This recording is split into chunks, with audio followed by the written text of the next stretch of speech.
As a progress report, I'd say we all know retail media networks are still very early in that maturity curve. They're still moving up, there's still a lot of rapid growth. I'd say where we've seen a lot of advancements in the last 6 months to a year, first, it's data.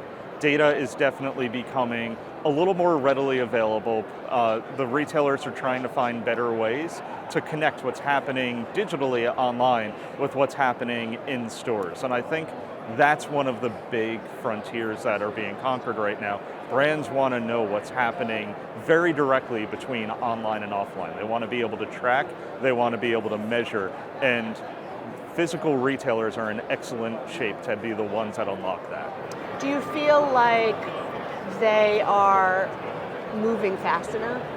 So, no one's ever moving fast enough in this industry, right?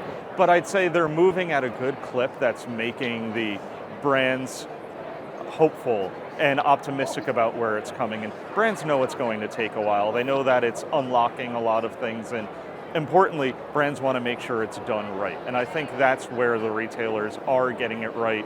They are testing, they are learning, they're making sure before anything goes out that it's something that they can stamp, they can stand by, and brands can accurately plan with.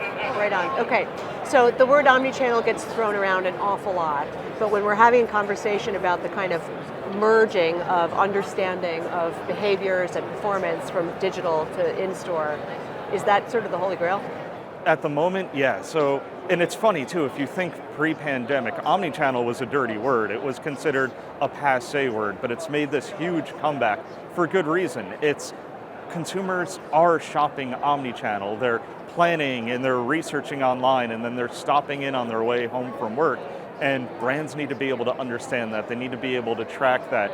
And I think the next step beyond even just the measurement, it's actually coordinating campaigns. So if you're doing an end cap in store, making sure that it's really tied nicely back to what you're doing much more broadly with your digital campaigns, planning them together, measuring them together, and just making sure they're amplifying each other.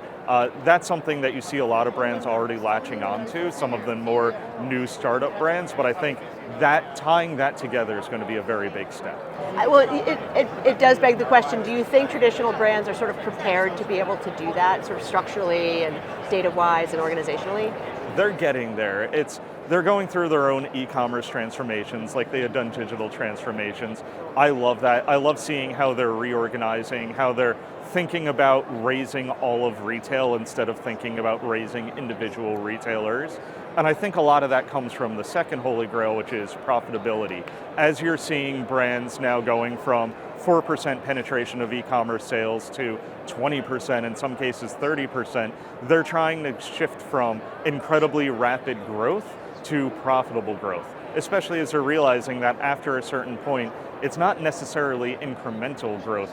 It's capturing a consumer that normally would have gone into the grocery store. Now they're doing click and collect, so that's an e-commerce sale, but it's the same purchase being made. So they need to find ways to increase that profitability of those purchases. Right on. That feels like a very material trend this year, finally.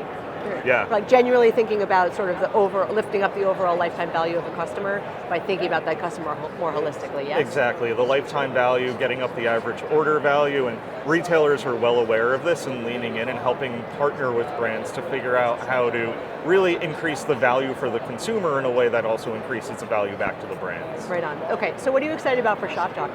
So I'm excited about actually seeing a lot of the different startups here.